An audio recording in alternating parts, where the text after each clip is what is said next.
guys! So, meron naman tayo ulit isang i-unbox ulit. Galing from Kimus.ph. Tatlo kasi yung product nila. Pero I think, product na isisend nila sa akin. Pero I think isa pa lang to. Hindi pa dumadating yung dalawa. Buksan natin. So, bago ko pa to buksan, or mismo yung parcel, alam nyo na to dahil nasa yellow basket ko yan. So, ito yung Bay-Free Thickening Eyebrow Gel Mascara. Ito siya, guys. Bay-Free Thickening Eyebrow Gel Mascara in the shade number 4. Number 4 yung kinuha ko. Hindi ko alam kung kita nyo, ha.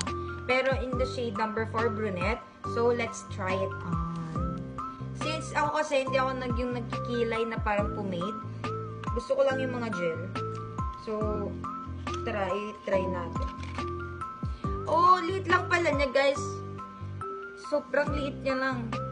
Parang almost kasi laki na siya ng daliri ko. Akala ko malaki siya. And, ayan, kinuha ko yung number 4, brunette. Testing natin siya.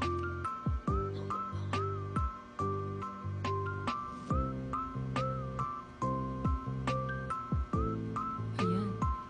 Grabe ka, pigment pala nito.